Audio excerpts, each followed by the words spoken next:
বৰহমপুৰত কৃষকৰ ওপৰত কৃষিমন্ত্ৰী পীযুষ হাজৰিকা বৰকন্দলি পথাৰত ভুই ৰোৱাৰ লগতে পাৱাৰ টিলাৰে মাটি চহালে মন্ত্ৰী পীযুষ হাজৰিকাই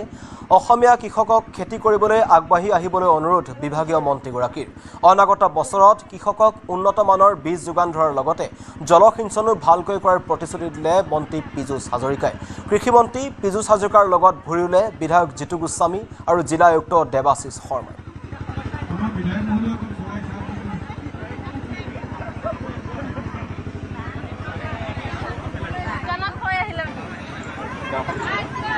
বড়গান লগাব লাগে বড়গান পথাৰত যোৱা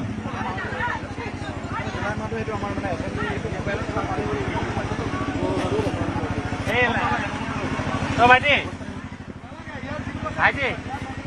মানে মই চবতকৈ বেছিকৈ খাওঁ গাঁও এতিয়া এতিয়া খোৱা নাই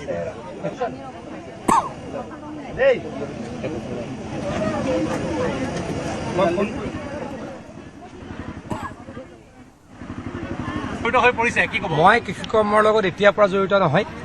মই নিজেও কৃষি কৰ্ম কৰোঁ বহুত বেছি মানুহক নজনাওঁ তলে তলে কৰি থাকোঁ কিন্তু মই নিজে পথাৰত নকৰোঁ এইটো আৰু সঁচাটোৱে কোৱা উচিত কিন্তু বহুত সৰুতেতো মাৰ লগত দেউতাৰ লগত পথাৰ গৈছোঁৱেই বহুদিনৰ পাছত আজি পথাৰত আহিলোঁ ভুই ৰুলোঁ মই পাৱাৰ টিলাৰ চলোৱা নাছিলোঁ ট্ৰেক্টৰ মই চলাওঁ পাৱাৰ টিলাৰ চলোৱা নাছিলোঁ এটা নতুন এক্সপিৰিয়েঞ্চ সকলোৱে খেতি কৰিবলৈ আগবাঢ়ি আহক হিমন্ত বিশ্ব শৰ্মা ডাঙৰীয়াই যিমানখিনি পাৰে কৃষকক সহায় কৰিবলৈ প্ৰয়াস কৰি আছে প্ৰয়াস কৰি থাকিব পৰৱৰ্তী সময়ত জলসিঞ্চনৰ ব্যৱস্থা নিশ্চয়কৈ কৰা হ'ব সকলোৱে এটা নহয় তিনিটা খেতি কৰক অসম ধনী হওক অসমীয়া ধনী হওক তাৰ কাৰণে আশা কৰিলোঁ এইবাৰ টাইমত শালি ধানৰ বীজ দিছোঁ আৰু এতিয়াৰ পৰা যি পাব সময়তকৈ আগত পাব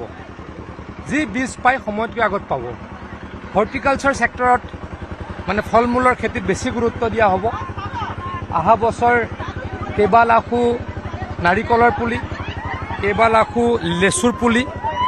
কেইবা লাখো মধুৰিআমৰ পুলি কেইবা লাখো আপেল বগৰীৰ পুলি মানে যি ভাল ফল দিয়ে তাক আমি বিলাবলৈকে এতিয়াৰ পৰাই প্ৰয়াস কৰিছোঁ অহাকালি মই নিজে তেজপুৰলৈকে যাম তেজপুৰৰ লেচু খেতিয়কসকলৰ লগত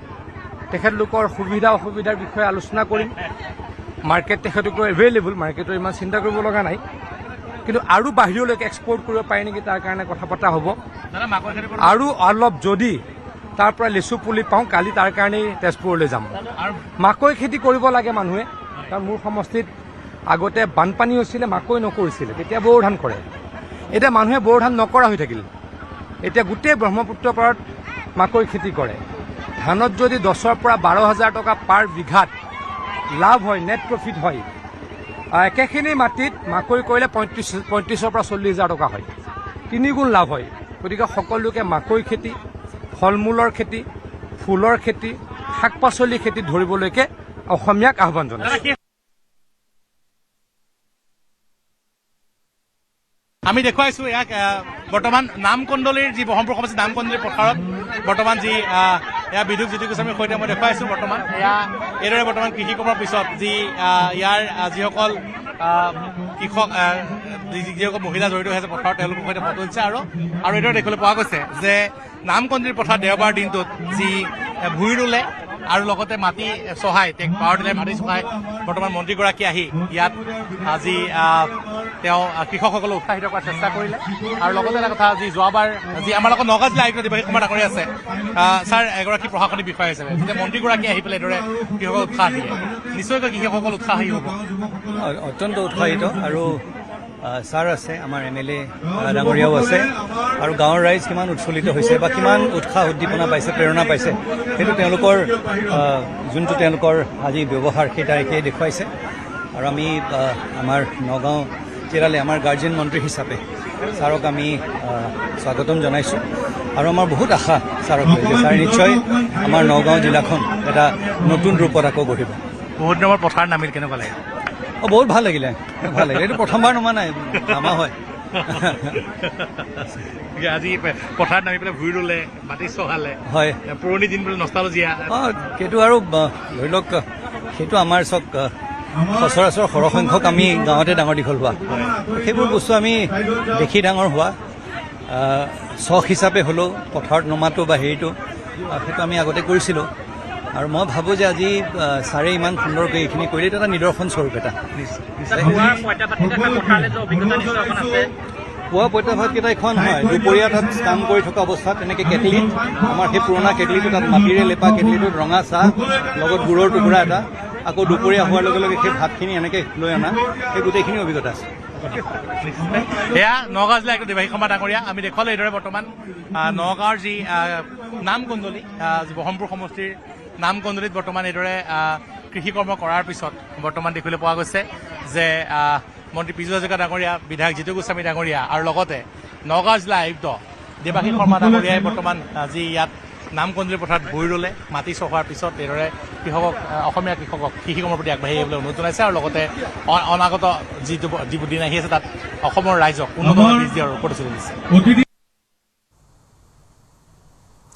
এসপ্তাহতে তৃতীয়বাৰলৈ বানত বুৰিল নলবাৰীৰ টিহুৰ এটা বৃহত্তৰ অঞ্চল টিহুৰ সন্ধালি মাক্ৰাপৰা বৰপিটকে ধৰি কেইবাখনো ৰাজহ গাঁও পানীৰ তলত মৰা পাগলাদিয়াৰ বাহনী পানীয়ে বুৰাই পেলাইছে বৃহত্তৰ অঞ্চলটো পানীত ডুব গ'ল কেইবাটাও গুৰুত্বপূৰ্ণ পথ শনিবাৰে নিশা হোৱা মুখলধাৰ বৰষুণৰ পাছতে পুনৰ এবাৰ বানত বুৰিল এই বৃহত্তৰ অঞ্চলটো বানৰ ফলত ব্যাহত হৈ পৰিছে জনজীৱন বিপদসংকুলভাৱে যাতায়াত কৰিব লগা হৈছে স্থানীয় জনসাধাৰণ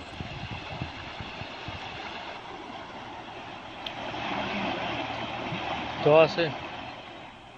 বিশেষ কৰি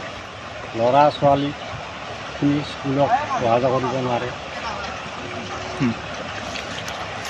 আৰু লগতে আমাৰ যিখিনি ইয়াৰ ভিতৰৰ মানুহখিনি গৰু বা ৰেষ্টুৰ আদি কৰি তাৰমানে মানুহখিনি চলাই নিয়াত বহুত অসুবিধা পায় চিৰাঙত আইনৈৰ বাহনী পানীয়ে উটুৱাই নিলে বাঁহৰ সাঁকো পাৰঘাটত ডাঙাইগাঁও আৰু নেপালপাৰাৰ বৃহত্তৰ দুটা অঞ্চলক সংযোগ কৰা একমাত্ৰ যোগাযোগৰ মাধ্যম বাঁহৰ দলংখন উটুৱাই নিলে বাহনী পানীয়ে বাঁহৰ সাঁকোখন উটুৱাই নিয়াৰ ফলত ছমহীয়া পৰীক্ষাত বহাৰ পৰা বঞ্চিত হ'ল অঞ্চলটোৰ ৩০% ছাত্ৰ ছাত্ৰী দলং উটি যোৱাত বানৰ ঢলৰ মাজেৰে বিপদসংকুল যাত্ৰা শিক্ষাৰ্থীসকলৰ লগতে কেইবাখনো গাঁৱৰ ৰাইজৰ সাঁতুৰি বাহনী পানী পাৰ হোৱাৰ চেষ্টা কণ কণ শিক্ষাৰ্থীসকলৰ দলংখন উটুৱাই নিয়াৰ ফলত বিচ্ছিন্ন হৈ পৰিছে যাতায়াত ব্যৱস্থা উল্লেখ্য যে দলংখনৰ নিৰ্মাণৰ বাবে বাৰম্বাৰ সিডলি খণ্ড উন্নয়ন বিষয়ৰ কাৰ্যালয়ত আবেদন কৰি আহিছে যদিও আজিকোপতি নিৰ্মাণ নহল এই দলংখন দলং নিৰ্মাণৰ বাবে খণ্ড উন্নয়ন বিষয়ৰ কাৰ্যালয়ত নিবিদাৰ দালালি চলোৱাৰ ভয়ংকৰ অভিযোগ উত্থাপন কৰিছে স্থানীয় ৰাইজে ইফালে বতৰ বিজ্ঞান কেন্দ্ৰই চিৰাঙত জাৰি কৰিছে অৰেঞ্জ এলাৰ্ট আজি অৰেঞ্জ এলাৰ্ট জাৰি কৰাৰ লগতে সোমবাৰে ৰেড এলাৰ্ট জাৰি কৰিছে ধাৰাসাৰ বৰষুণৰ ফলত অঞ্চলটোত অধিক বানৰ আশংকা ঘনীভূত হোৱাত আতংকিত হৈ পৰিছে নৈপৰীয়া ৰাইজ পানী অধিক বৃদ্ধি পালে যোগাযোগৰ একমাত্ৰ উপায় বাঁহৰ সাঁকোখনৰ অভাৱত যাতায়াত সমূলঞ্চে ব্যাহত হোৱাৰ শংকাত পৰিছে স্থানীয় ৰাইজসকল মানে পটককৈ ভূটানৰ পৰা পানী অহাৰ কাৰণে নেপালপাৰালৈকে যোৱা আমাৰ ডাঙাইগাঁৱৰ পৰা নেপালপাৰালৈকে যোৱা এটা সাঁকো আছিলে সাঁকোটো নোহোৱাৰ কাৰণে এই প্ৰব্লেমটো হৈছে সমস্যা এতিয়া যিহেতু মানে হেৰি আছিলে দুইটা গাঁৱৰ লগত অলপ অমিল হৈ আছিলে এতিয়া আহি পেলাই ক'লো যে মানে নাওটো মানে ব্যৱস্থা কৰি পেলাই ইয়াতে চলোৱা যাব আৰু আপাততো যিখিনি হেৰি আছে সেইখিনি আমি মিলাই ল'ম আৰু মই গাঁৱৰ মানুহ আৰু হেৰিৰ লগতো কথা আছে যিটো আমাৰ ডাঙাইগাঁৱৰ পৰা এইটো মানে আহাত অলপ বাধা দিছিলে যিহেতু এতিয়া কথা পাতি পেলাই আমি গম পালোঁ আমাৰ লোকেল MLA ছাৰৰ লগতো কথা পাতি পেলাই এইটো মানে লোকেলি মেনেজ কৰি পেলাই সেইটো মানে এতিয়া আপাততো চলাব হৈছে আৰু বাকী যিখিনি হোৱা নাই সেইটো মানে টেণ্ডাৰ যদি হোৱা নাই টেণ্ডাৰ এইটো আমি ঠিক কৰি পেলাই এইটো পিছত মেনেজ কৰা যাব সেইটোতো যিহেতু দিব নোৱাৰিলে মানে বস্তুটো মানে পটককৈ ৰাতিত হৈ গ'ল এইটো আৰু মানে পিছত আমি এডুকেশ্যন ডিপাৰ্টমেণ্টৰ লগত আমি কথা পাতি পেলাই কি কৰিব পাৰি